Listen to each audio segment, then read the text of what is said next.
Hey bookworms, welcome back to my channel. I apologize if you hear some noise in the background. I'm not sure if you can hear it or not, but the fan is on because it's the middle of summer here. As you can see from my hair, it's usually not pulled back, but it's about 32 degrees here. I think it's around 80 something in Fahrenheit. And apparently the Germans haven't learned yet that houses and apartments need air conditioning, and I'm dying here from heat, so I just feel the need to declare that I feel like a hot mess, no pun intended. So I'll probably also shine in the middle of the video. But yeah, so welcome back to my channel and to another review. Today we're doing something a little different because I am not alone. Well, you know, I'm alone here filming this video, but this is actually part of a collaboration. Alexis Humphrey, a beginner YouTuber, reached out to me and asked if I would like to do a collaboration and read together a book by Sanderson called Elantris.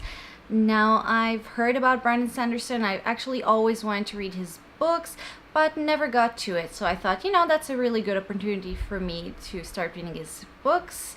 Elantris is also his first published novel, so here we are. So of course, after you finish watching this video, make sure to go to Alexis' channel and watch her review on it. Of course, I will link everything down below, both her channel and specifically this video. It's really interesting to see how two different people reading the same book reach different conclusions or think different things are the most important ones to talk about. For example, if you've seen my videos before, you know that I usually don't talk about the authors, for example. And if you want to hear a little bit about Sanderson, make sure to check Alexis' video because she will, for example, talk about him. And yeah, no spoilers, but she will talk about slightly different things than the ones that I'm talking about today. So Elantris by Sanderson is a fantasy novel. It takes place in a different kind of a world. And basically the background to the book is the following. So Elantris is a city that used to be known as the City of Gods. Its citizens had magical powers of healing, transportation, etc. However, 10 years prior to the book's start, something happened and the citizens of Elantris, the Elantrians, became from godly to cursed. And every now and then, random people in the neighboring cities of Elantris will get what they call the Sheod, and they will become Elantrians, but they'll pretty much be like zombies. Their heart will stop beating, their flesh rotten, their hair fall off, and immediately they are sent to Elantris, which is now kind of like a prison. And the book is being told through three perspectives. The first one is of Raoden, who is a prince of a neighboring city of Elantris, who one day wakes up to find out he became an Elantrian. Serene, a princess of a different city, who comes to Raoden's city because she was supposed to marry him, only to find out that he died. And Wraithen, a priest who is also the main antagonist, who came to Raoden's city in order to try to make the people see their error of their sinful ways and to convert them to his religion. I'll be honest with you guys, first when I started reading this book, I was so bored. I really felt it was a chore for me to read. It was really hard to get through this. Unfortunately, I can't tell you exactly when it changed, but at some point it just picked up, and from that moment on I fell in love with this book. It's fantastic, it's fascinating, and it's wonderfully written.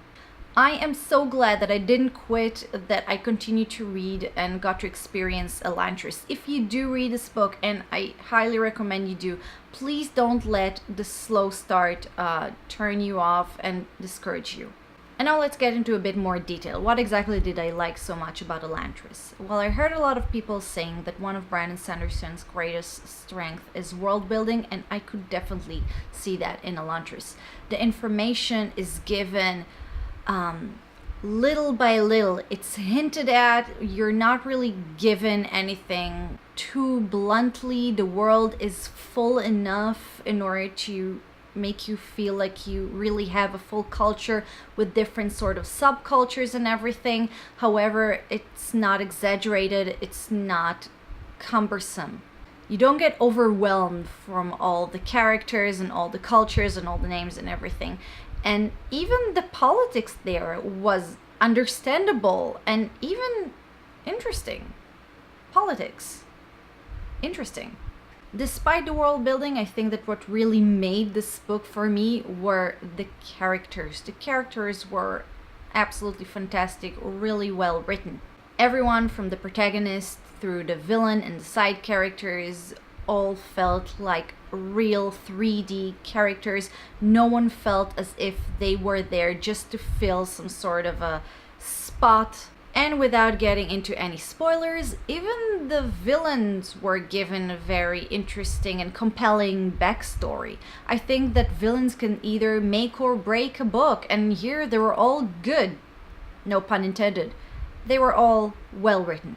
In addition, I also noticed that even in the slower parts of the beginning of the book, the scenes or the parts that I loved the most weren't necessarily the big, dramatic, game-changing scenes, but the little moments, the little banters between characters that just added to the atmosphere and to the personality of the characters, and they were definitely my favorite. They were the most interesting, the funniest, and the one that really gives you a little bit of a taste of what the characters are really like.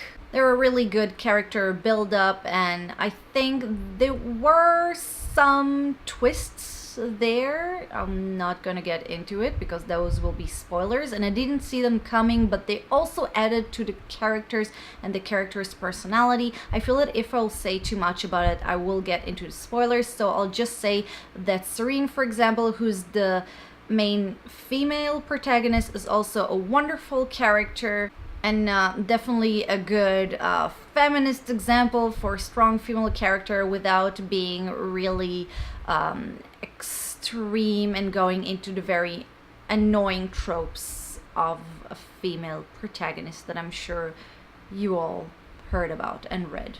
So yeah, I can summarize the book in it's wonderful. Go and read it. And, you know, I do recommend you read it. However, you guys know that no book review is complete without finding at least one flaw.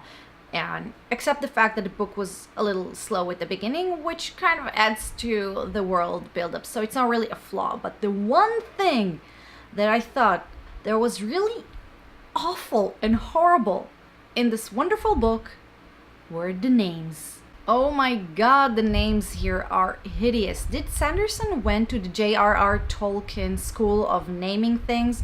There are tons of names in the novel Elantris. You know, names of characters, people, titles, places, etc. And some of them were so freaking similar. It was so difficult to differentiate between them. I mean, I'm trying to think of examples. So there are two characters called Aishi and Ishi. There was the kingdom of Theod, and their king is called Eventio.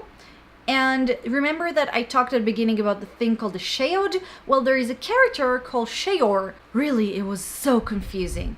And even though I do think it was really, like, awful, the names were absolutely atrocious. That's the only actual flaw that I can find in this book. This book was so wonderful. I'm so happy I read it, and I want to take this moment to thank Alexis for suggesting this book. As I said, I didn't read anything by Brandon Sanderson before.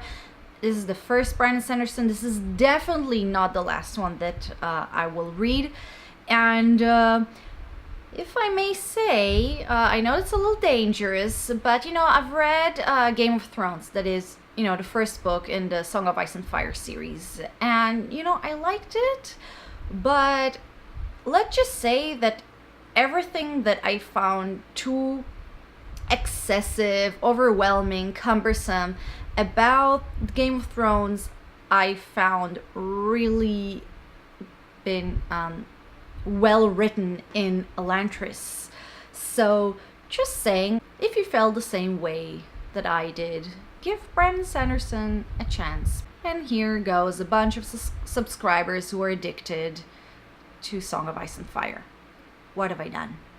So to conclude, this book was really great. Go read it, whether you like high fantasy or not, whether you're a younger reader or not so young. I mean, this book is for everyone. This book is great. Yeah, and that's it for my video. I really hope you enjoyed this video. Thank you very much for watching. If you did like it, please don't forget to click the like button, subscribe to my channel, and to share this video to the world. Also, don't forget to check out Alexis' video and channel. I will link everything down below for you.